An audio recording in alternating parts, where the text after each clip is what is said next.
Okay, well, I have the top of the hour here, so I think we're ready to get started with our panel presentation, which I'm very excited about because we have panelists from all over the country. My name is Alicia Pike, and I am from the State Library of Iowa, so coming to you from the center of the state today.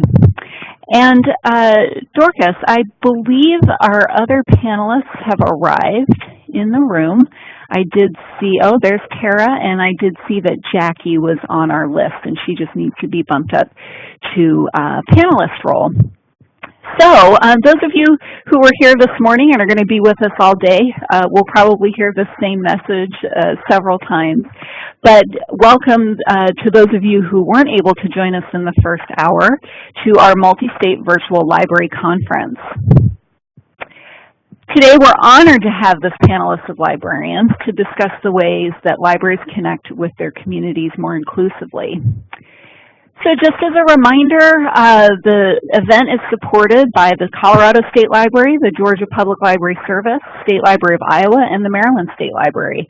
And we all also receive money from the Library Services and Technology Act through the Institute of Museum and Library Services. Very important to acknowledge their role in today's event. So before we get started, just a couple of reminders here. We are going to record and archive this session, and we will send a link out to you when that recording is ready. We know that we have some people, joining us in groups today, watching as groups. And so if you are in a situation like that, we'd love for you to let us know how many people you have sitting with you. That allows us to keep a good head count for our records so that we can continue to do this in the coming years. You can ask questions to us. You can send them just to the panelists and presenters by using the Q&A option that you should see on the right side of your screen. And you can also make comments in the chat. You can make those comments to all of the attendees and all of the participants. You will get continuing education credit for this session and all of the sessions today. And that will be part of the survey that we send to you, and that as you close out of today's event, you should get taken to the survey. That survey will include a page at the very end that shows your continuing education credits. So I'm going to go ahead and turn things over to the panelists. They each have just about 8 minutes to speak with us today, so they're going to be covering a lot of information in a short period of time. And panelists, what we will do is in between each of your presentations, I will announce our next panelist, and we will virtually pass the microphone around. So first up today is Tujar Vang. He is going to talk to us about working with refugees. So Tujar, I'm going to turn it over to you. Thank you for being with us. Good morning and good afternoon. I hope everybody can hear me. Thank you for allowing me the opportunity to talk about working with refugees. Again, my name is Tujar Vang. I'm from the Arthur F. Turner Community Library here in West Sacramento in Yolo County in Northern California. Originally, I'm a refugee from Laos, so Ngajong, or I'm Hmong, ethnically Hmong, and so I will be talking about working with refugees, but not necessarily. If you can just kind of think of this as that this is just some step that you can work with any community. If you can apply some of this concept or some of this step into the community you work with. You may not have refugees in your community, but you might have immigrants, or you might have people coming from different parts of the world, or different socioeconomic, or whatever community you're working with, you can use this kind of step time and guide you. So again, this will be the topic of working with refugees. So the first step in working with refugees is learn who we are. In the definition of refugees here, I just basically got it from the United Nations that, refugees are basically people who has been persecuted for religions or race or nationality or, social group. And it's, almost all refugees come to the United States, with this refugee status. And that's the only way how we get to come to the United States. Otherwise, we can't come to the United States. And despite of all the things that has been said on the news media and so forth, refugees go through, really, really strict processing and vetting before they can come. For example, my family back in the 1980s, it took us about almost 5 years for us to come to the United States as refugees. And so, you have to be, the status is legally refugee and then go through all this. And so it's important to learn who we are, what kind of background we come from, and what country or what language we are. And so that's very important. The next step is learn what we need. Almost all refugees resettled in the United States would come with similar background. Usually, the first group of refugees that come from any country are usually highly skilled in their home country. They might be doctor, lawyer, they might be military leader, they might be some kind of teacher or professorship.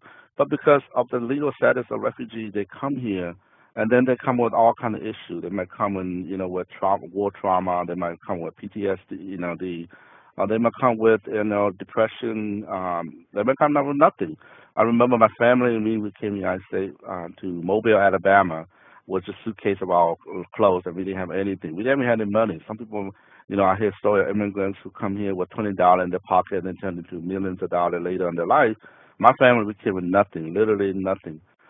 Some family might come with, really poor health, and because they've been in refugee camp, and so they didn't have access to a lot of health, and so learn what we need. Beyond that, we might need cultural preservations or intergeneration relationship. Family who come here when little kids or young children in the future, they grow up and they may not know what they are. So it's learn what we need and help them in terms of that. We might need education literacy, we might need financial literacy, just every day new life literacy I call it, or new nature. Basically, that means that when you go to a new country, you have to learn everything all over again, and so that's important to know about what refugees need.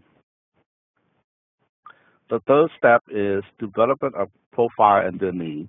I just list some of this website here that from the United States government and also some of the nonprofit organizations that usually every refugee that come, the government already knows some kind of profile about them or what they are or what ethnically. Sometimes people will associate us with country, but most refugees will come with ethnic background. For example, I come from Laos, and not necessarily I associate myself being Laotians or Lao. I associate myself with being Hmong, and therefore it's important to really know that people who come from Burma refugee are Kalian, Hmong, Hmong and Hmong are different group, and they might be Kachin, and so people come from Nepal or Afghanistan or Iraq or Iran or from the Middle East. There are so many ethnic groups, so it's important to get the community profile of those groups so that you can better work with them. The whole idea is to know who they are, what they need, and so that you can work better with them.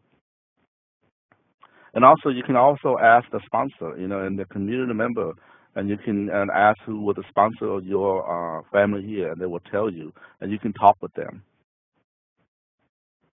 And step 4, outreach. I know that most of our jobs are 9 to 5, Monday to Friday, but many refugee community events happen on the weekends, happen on holiday time. So, you have to be flexible in working refugees and working with your supervisor or your boss or your director, and ask them to allow you to be flexible with your schedule so you can attend events. It's important to attend events and to show your face value, basically, being there, showing that you are part of the community and not working for the community, or, with, telling them, but, working with them and build trust. It's very important to cultivate that relationship and to do it in a meaningful way. And the meaningful way is to show up the community event, engage with the patrons, engage with your newly arrived community. Step 5, keeping refugees coming back, provide resources that actually meet their needs, have refugees share their culture, life experience, i.e. invite refugees to tell their story. You can have an event, you have a community dialogue, community conversations. I know that right now in California they have this big thing going on what they call community conversations or immigrant conversations. So you can have a program at your library that invite refugees to come and talk about that. You can invite families. And you can have children of the refugees to come tell the stories and children's story time or folktale. almost every community has some kind of story to tell or so forth. So it's good to keep them coming back by having this kind of step. And step number 6, a collaborative refugee support group. This are, many, the term VOLAG is basically a volunteer agency. Almost every refugee that was settled into your community was settled by a VOLAG. So some of these examples of VOLAG are Church World Services, International Rescue Committee, Lutheran Immigration Refugee Services, U.S. Committee for Refugees and Immigrants. Some of this is the non-profit or non-organization that VOLAG work with. And most important, work with your local non-profit organizations that provide that, or your churches. In the past, most refugees were settled in the United States by churches. Believe it or not, they were the one that provide support for newly refugees, whether religions or not. People, like for example, a lot of my community came from Laos, were not Christians. We came as, the people who were believing animus, but a lot of them were sponsored by Christian family and churches, and they brought us into, and eventually some of the community converted to be Christian. So work with the nonprofit organization and working with refugees is very important. And step 7, engage in community themselves. Present workshop and activity designed to engage refugee community. Maybe perhaps you can have them to present other, needlecraft works or some of the artwork that they have.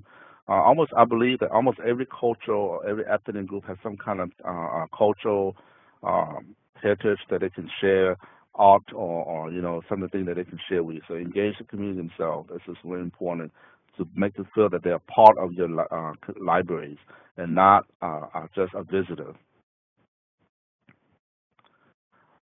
Step number 8, earlier I mentioned that many refugees are professional in their home country. Many refugees might come in your library might seeking, how do I convert my doctorate degree in Afghanistan to something here in the United States that I can find a job. And so maybe you can, they have this in the California, or I think some of the libraries have this online high school degree. You can talk to them about that. How they don't have any credential, they don't have any kind of resume or transcript or what college it is, but you can talk to them about go to this path, or how do you go to community college, or how do you find resources online. And I know that a lot of public libraries have database, or they call e-libraries resources that you can connect with, or create bibliography for refugee material so that they can read. Or Citizenship Corner, as the United States Citizen and Immigration Service have partnered with a lot of libraries to provide that and show them how they can use those information to become citizens and so forth. So it's very important that you identify resources are meaningful to the refugees. And step number 9, develop information resource. This is for, highlight the community profile in your library news or your website. Show and say, just pick a patron in a family and showcase on your website so that your larger community will understand that, we have a new arrival community in our community, and how the community interacts, so that when they go to a library, when they see something new, they don't feel like, what are these new people doing here? Who are these new people? And so this is a chance for the librarian to showcase them. You can create interactive websites to tell refugee stories, or you can do a story about, a little kids who come to your library and how they learn how to speak English or read. And you can write a profile about him or her, how did they come to your libraries. And lastly, step 10, promote cross-cultural understanding. I think this is very critical in terms of building a community and understanding. I always ask myself, what can I do to proactively engage all the communities so that if anything in the future happens, we all have the right tools and know that. So promote a book, like One Book, One City program that many libraries already done that. So just pick a book that deals with refugees. And so this is my presentation, and thank you for your time. And later I'll be here to answer any questions. I hope I wasn't speaking too fast, and so I'm a little nervous at the same time. So Thank you so much, Tutor. That was wonderful. It's great to hear your perspective, and we really appreciate all of the steps you provided us with. So, yes, please do direct questions towards Tutor. You can do that either in the regular chat or Q&A. And so we're going to move on to our next panelist. We have Tara Bannon-Williamson, who's coming to us from Colorado. So, Tara, over to you. Thank you so much. I'm so happy to be here. I am Tara Bannon-Williamson. I work for the Denver Public Library. My title is Senior Librarian, and I want to clarify that that doesn't mean that I specifically serve seniors. I think, like my fellow panelists, this is a labor of love. And just the fact that I'm a senior because I'm a supervisor. Oops. Too fast. Okay. So this is our inspiration. I worked with a fellow coworker, Stephanie Two Eagles, and on the left is her mother, and on the right is my grandmother. So because of our love for these two women in our lives, we saw a need for continued programming for those north of 50, as we like to say. We also saw this demonstrated in our demographic data for our community, that we had a lot of people who are aging in place and like to use the library. And just from looking up from the desk, the customers that we see in our library each day and coming to our events were also seniors. So I wanted to partner with someone like Stephanie Two Eagles because I'm 37, and what do I know about the experience of others?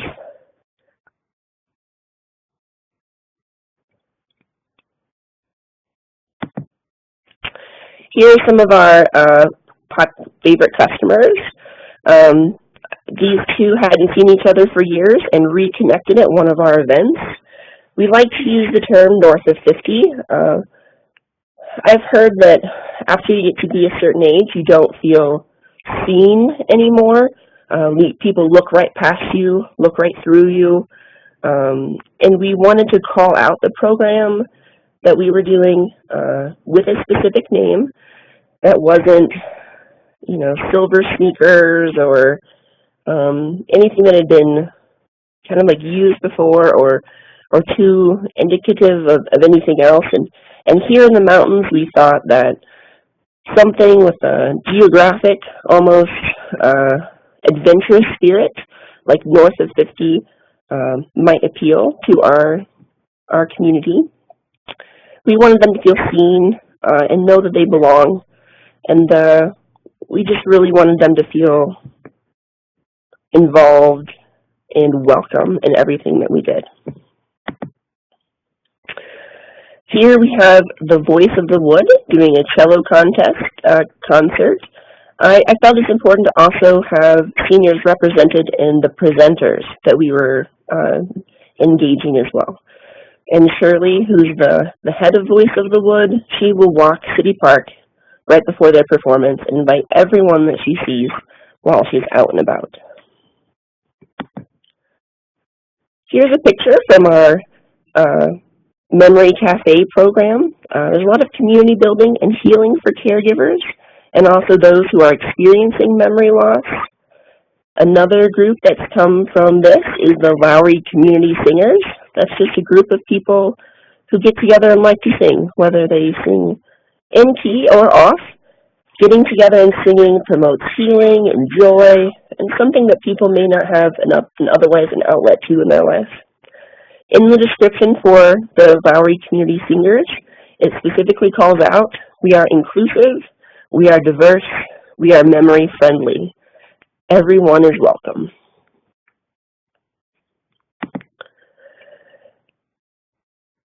We've had a couple really great customer quotes. When we started in 2016, we weren't quite sure how it was going to go. We committed to one event a month under the North of 50 heading. Halfway through 2017, well, more than halfway through 2017, it's no problem to do 2 events and continue to get very good turnout. And the stories of people who come, they're touching.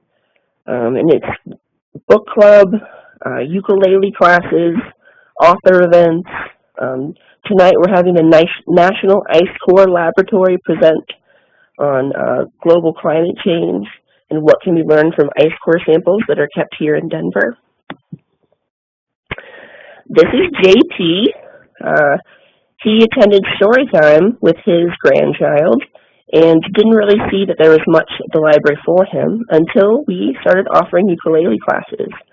And he enjoyed seeing the ukulele used in story time, and it's so much that he came to take a class, and now he comes back and he teaches the same class that gave him his start. And that makes me so happy. I just feel my heart smiling anytime I see JP's face, and it's amazing. I often learn the kids' names before I learn the adults that come with them to story time. So being able to see JP each day is wonderful. And we have a couple ukuleles that we circulate, and we've named them after people that have taken the class and then gone on to join the Rocky Mountain Ukulele Orchestra. So JP has a ukulele named after him. This is Shelvis. Shelvis is a woman who does Elvis impersonation. She rocks. She is a grandmother herself. And this was a great event. Lots of people came. There was singing. There was dancing. Shelvis gave out scarves. We also do a choir for the tone deaf.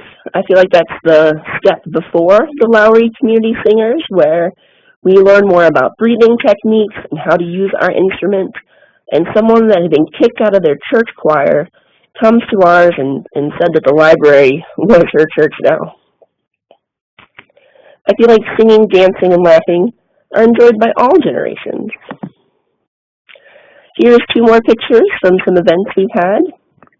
On the left, you'll see Sally and Charles. They are dancing while Charles is reciting the Jabberwocky poem.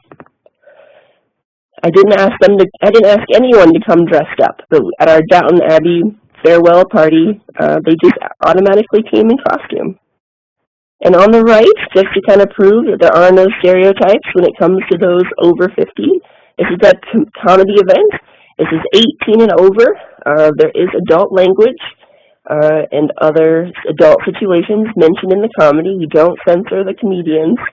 And while I had initially intended this to appeal to kind of like the 20 to 30 crowd, the 15 up crowd came just as willingly and really like it when I ask them if they're over 18 as they enter the program.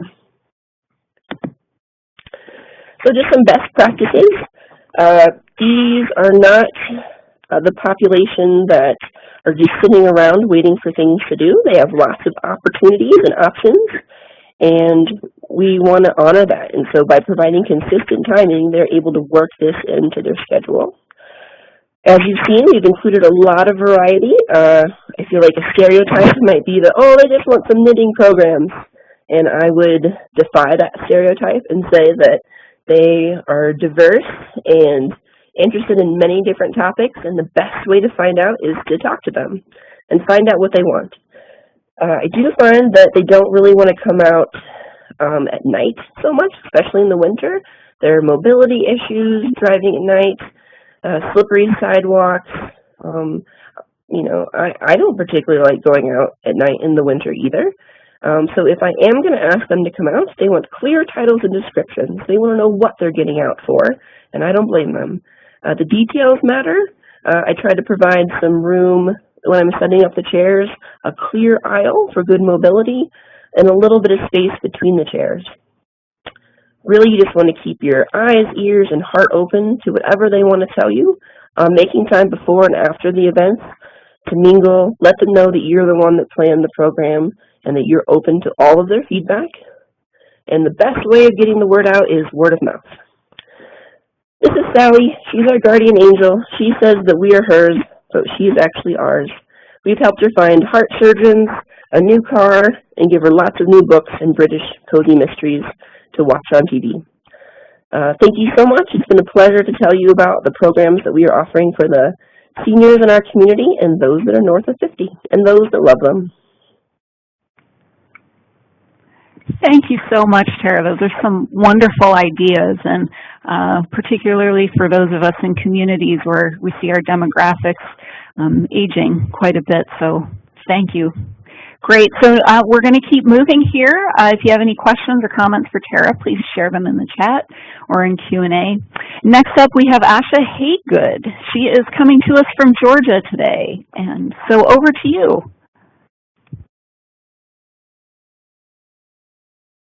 Hi, thank you. I'm going to talk a little bit about some considerations and some personal insights related to library outreach to the homeless. So jumping right in, reality, libraries are a destination for those who have nowhere to go. And challenges, there are a few. Chief among them, libraries don't want to alienate their other patronage while attempting to serve the homeless in their community. How can we help? I think we can help by remaining hospitable despite the challenges. And I know I'm preaching to the choir. Library workers know all these realities and challenges firsthand. My objective today is to hopefully highlight how libraries deal with these challenges, share some resources, and possibly revive your spirit of service to one of our more vulnerable populations. And by a long shot, I don't have all the answers. And just a little background about me. I've worked in public libraries for roughly 10 years, 8 years in the downtown central location, administering the adult literacy program, and I also worked in an inner city branch. And in my position at the central branch, I worked with offenders in the Fulton County Accountability Court, which is an alternative sentencing program. Some of these participants were, of course, homeless individuals. So the reality, library work often intersects with social work, especially in metropolises. Homeless individuals make up a large swath of the patronage that libraries serve. And per this Google results page, there's lots of talk in the industry about libraries and the homeless communities. And of course, there's differing opinions on how to approach the work. Some are happy to embrace the challenge and others not so much.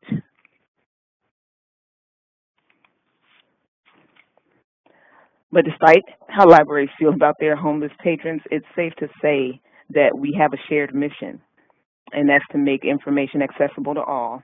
In my experience serving the homeless, I encountered instances of books being returned dirty, infested with pests. Patrons couldn't pay the fines attached to the record. Conversely, I've experienced patrons who were frustrated because they were told by ill-informed library staff that because they don't have an address, they can't receive a library card, when actually most libraries do allow homeless to use some sort of social services ID or a non-traditional address as a means of identification. So this sort of inadvertent discrimination makes for an unwelcoming environment, which I feel is counter to our mission. Outreach to this community is particularly important because libraries could be their primary source of exposure to information. According to Georgia's HUD-sponsored 2015 report on homelessness, most homeless also experience some type of personal vulnerability that places them at risk, such as family violence, mental illness, substance abuse, physical disability. And it bears mentioning HUD is a great resource for stats related to homelessness in your area. And I'll share a link to all of the HUDs nationwide, the Housing and Urban Development HUD. I mentioned physical disabilities that could hamper access to library materials and services, and this is where my current work is focused. I'm no longer with the Fulton Public Library. I work for GLASS, a library resource that provides reading material in accessible formats to those with visual impairments. So just a quick second for a shameless plug. This is a screenshot of our website, and of course I've included the URL there, georgialibraries.org/glass. And services that we services that we offer include providing talking book machines, talking books, and access to a Bookshare collection, which has over 500,000 ebooks.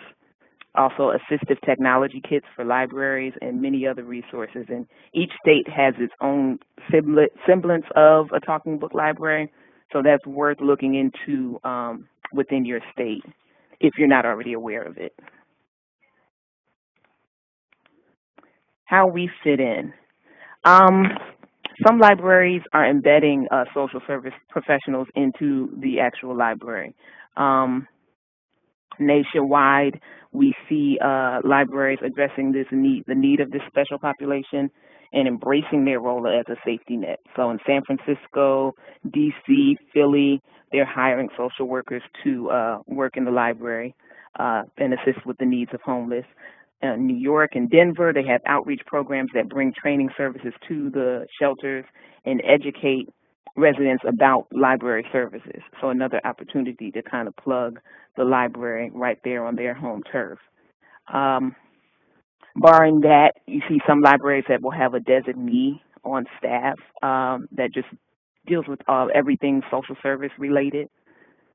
One of my colleagues who works for Atlanta Fulton Public System, and I think you'll hear from him today, the amazing Oscar Gidmeyer.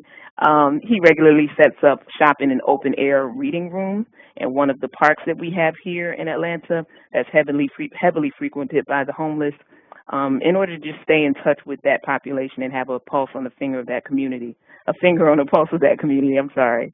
And that's just one of his many efforts focusing on homeless outreach. I think there could stand to be more staff development centered on serving those with mental illness, because it is a reality that librarians face. Lastly, showing up where they are, showing up where they are actually gathering and engaging with them, like the example I just gave of my colleague here.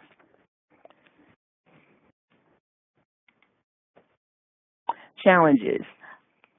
And, it arguably is fraught with challenges. But library administrators posit that homeless aren't the only patronage that they should seek to serve. Again, they don't want to alienate their other patronage. Feasibility, and I kind of touched on that. How can I correspond with a transient person? And safety, safety of the workers, the staff that are actually doing that outreach are some of the challenges that I've encountered. And different libraries approach these challenges differently.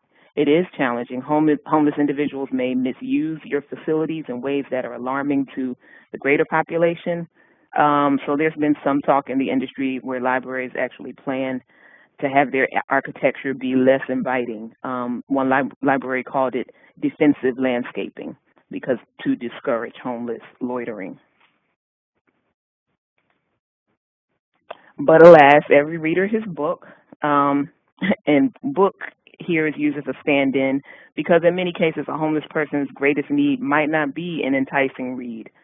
They may want computer access or to attend a workshop or get social service information that may be instrumental to their immediate well-being.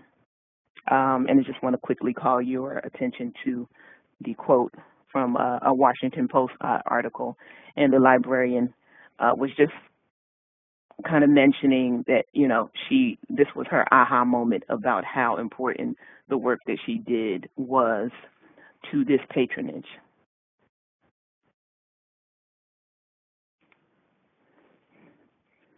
Just want to quickly take a look at the ALA's recommendations for serving homeless patrons.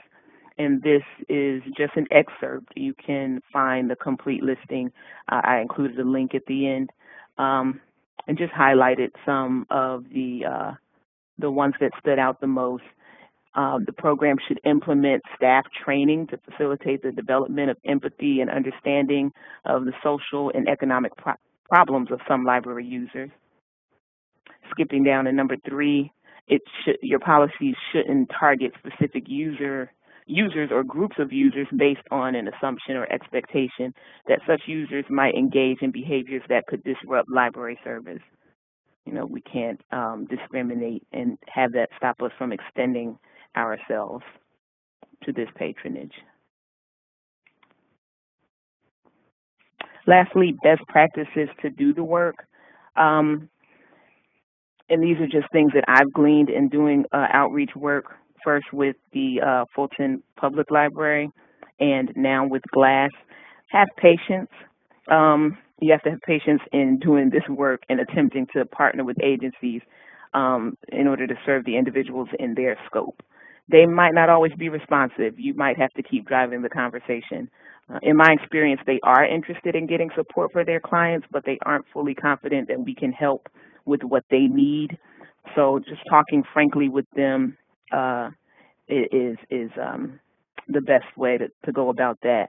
Another colleague of mine at Atlanta Fulton Public, Christina Rand, disclosed her frustrations with homeless outreach, saying that she often encountered reluctance and discovered it might be about the shelter protecting the anonymity of their participants. So you may need to reassure them where that's concerned. Opt for face-to-face as opposed to email. Shelter admins are often swamped with a constant flurry of activity. So email will go unnoticed or unanswered.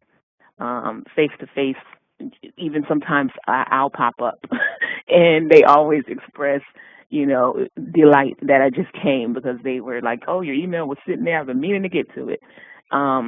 So a pop-up may not be out of the question. Be informed about what that particular community's current challenges are. Be honest about what the partnership could look like. And lastly, and very importantly, be safe.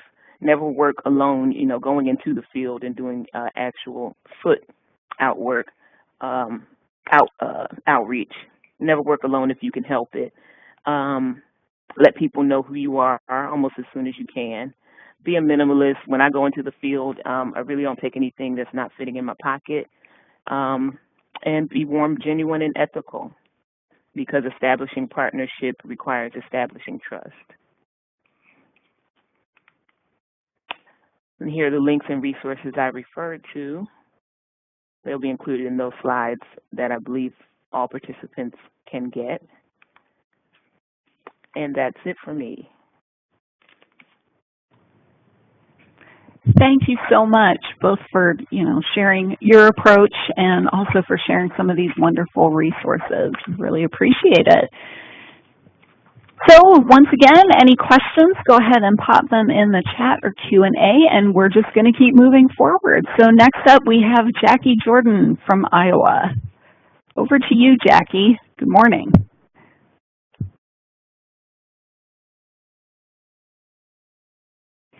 And Jackie, you'll have to be sure to unmute your microphone.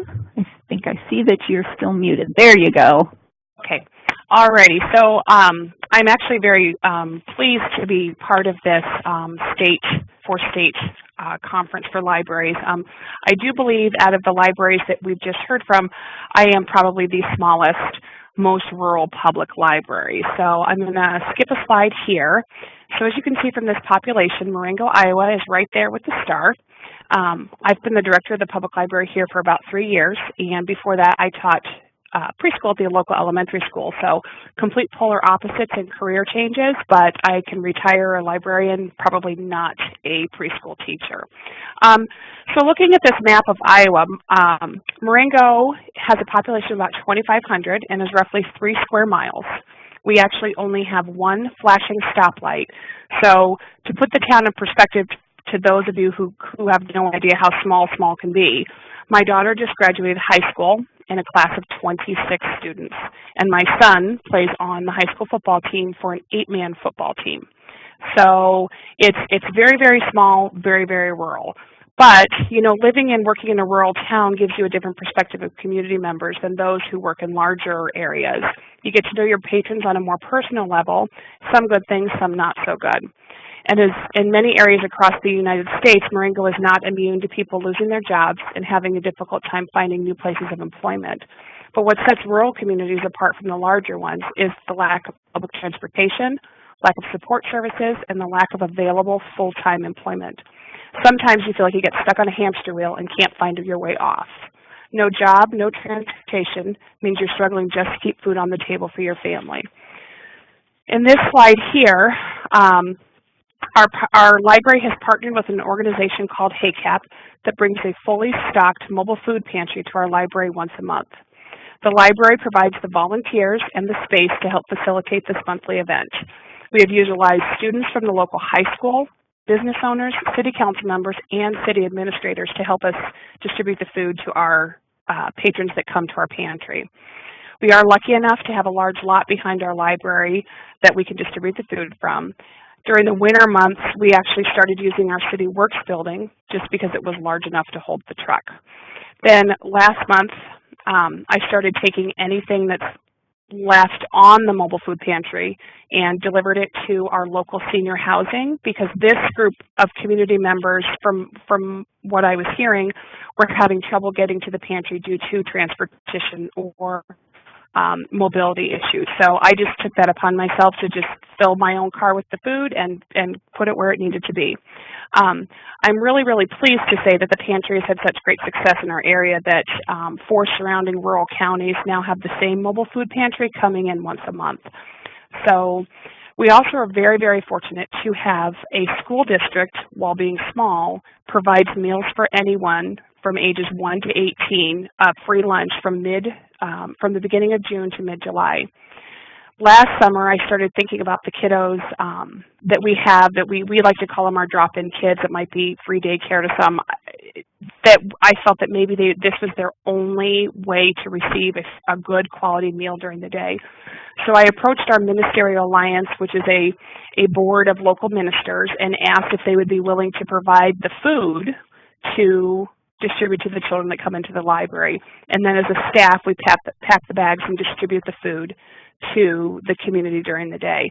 So, and of course, my next slide, let's see, is we do have a large library, so we have access to a wonderful basement, and so during the winter months, we keep a large number of winter coats, mittens, and hats for community members to take if they need one or they have a family member that need one. So kind of this, we partnered with, you can see KCRD is our local radio news station. They do a Coats for Kids collection box, so they collect it at the library, they take them away, they have them cleaned, and then they return these coats to our library where we can distribute them. And I also put the word on Facebook and to say, hey, we're taking winter coats right now, and I get coats from, you know, infants to adults. And then we're lucky enough to have a local knitters group from one of our nursing homes that knit us hats for us to distribute to the community. So, and again, all of these, the knitters donate everything, so it never costs the library anything. So my last slide that I kind of wanted to share with you, this picture slide.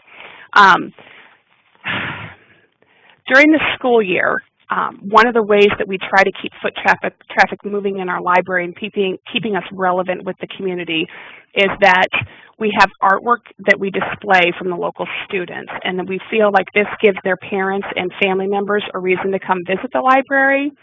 And we're finding that, you know, a lot of times people come into the library and they say, oh, I haven't been here in a while, and then they kind of stay a while, and then they're looking at it and they're, well, maybe I need a new library card. And so it's giving us reason and for people to actually come in the library. So we're staying relevant and current in our community. Some of the lessons that we've learned from the opportunities that we've had are the types of insecurities that I was talking about, whether it's lack of food, a warm coat. I mean, these are immediate, important needs in rural communities, and we needed a place for people to be able to come. So we just felt, you know, we're centrally located, so it was a nice, you know, thing to try. So, but the thing about it too is that all of these insecurities can affect anybody regardless of who you are or where you live. So, you know, we just wanted to be able to provide our community members a place where they could come. So, you know, as a rural librarian, it can be difficult sometimes because you are so isolated from big cities. I have a staff of 4. We have 2 part-time employees and 2 full-time employees. So when you think about what we've done and what we've been able to pull together with our library, it's just a matter of, just putting the work into it. All of these programs that we're providing have not costed our library any money. So that's kind of important to think about. So the other thing is that libraries in rural communities must be willing to try new things and to bring in services beyond books and internet. And again, it can be hard because I do know local libraries, they might be a staff of one. But, start small. It might just be that maybe all you can do is behind your counter is put a box of granola bars for somebody that comes in that might be hungry after school, or a box of, hats for the winter time to keep somebody's head cold.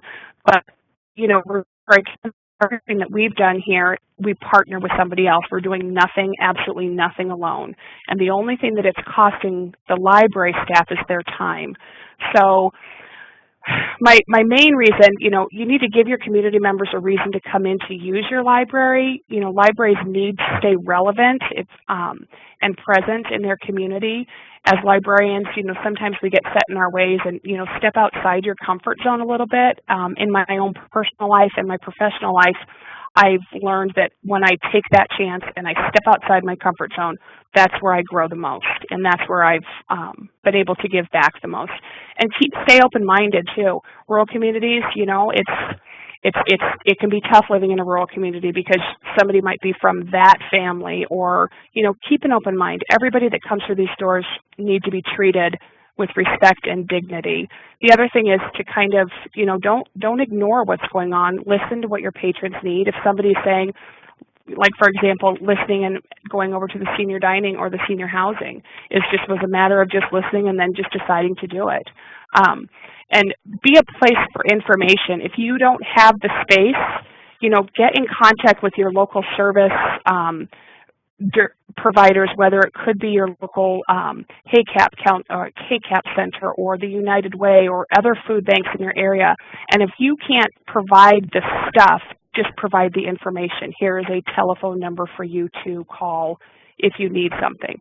The other thing is to always remain neutral. This can be really difficult, especially in because you do hear, we hear that, oh, it's the same people that keep coming to the pantries over and over and over. Well, that same person still didn't have a car. So for me, when you come to our food pantries or come to need a coat, it's just something that we have, so we're just going to give it to you.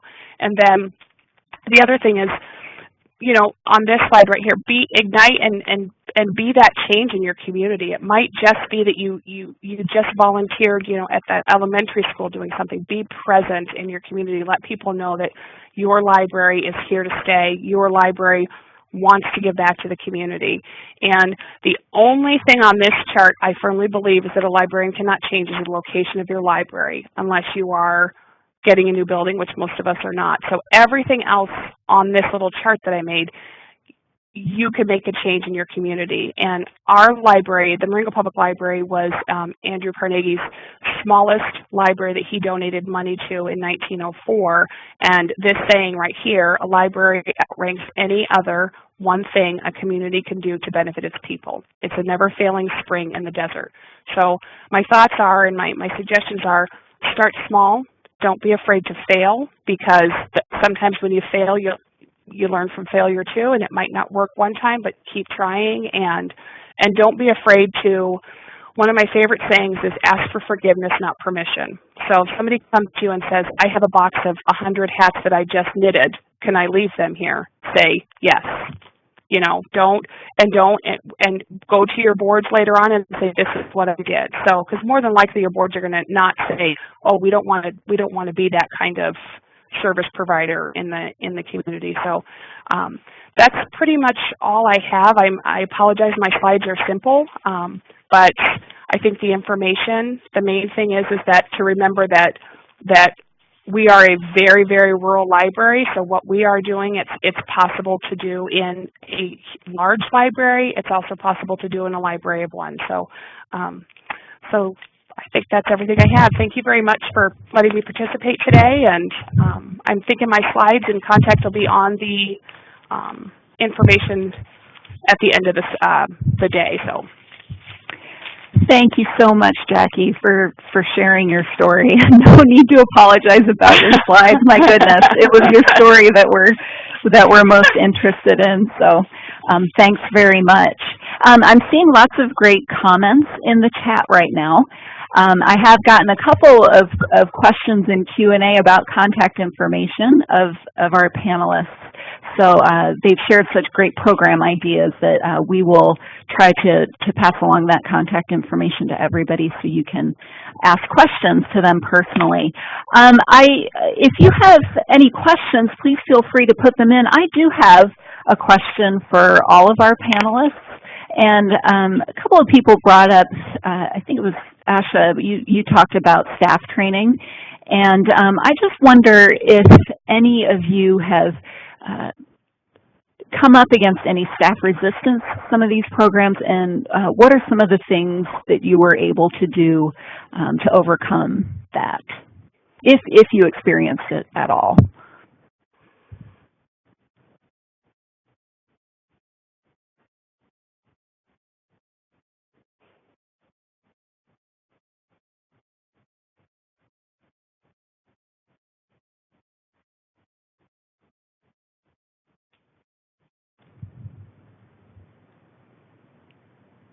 Well, I guess since I'm not hearing back from our panelists, that's a good sign, because hopefully, to me, that means that you haven't had much resistance. Oh, okay, okay. Some staff resistance, yeah. Yeah, and Tisha, maybe some people can share what they've done to talk with other staff members about the programs.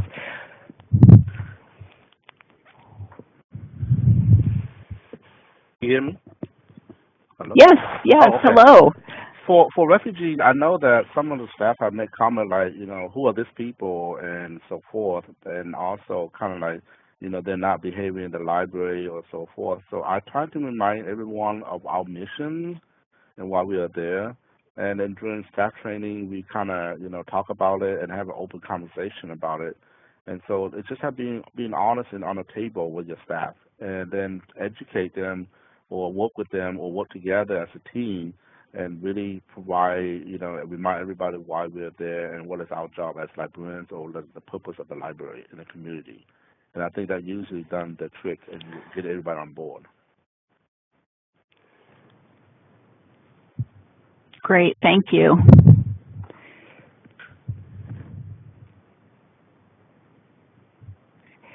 Seems like it's a good opportunity to have some discussions about those things. Kind of remind ourselves of why we do what we do.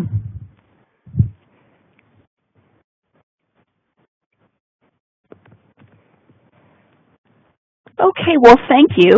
Thank you for your comments. Thank you to our panelists. My goodness, what a great exchange of ideas here. So we will start again at the top of the next hour.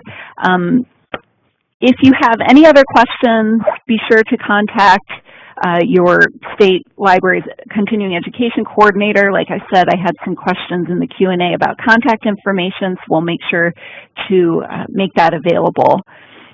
And again, just to repeat, once you leave today's webinar, you'll get a survey. And we appreciate it if you complete that with your feedback. That will help us when we do this again next year, hopefully. And the last page of that survey will be your certificate with those credits. We will also send the link to that survey and certificate in a follow-up email with all of you.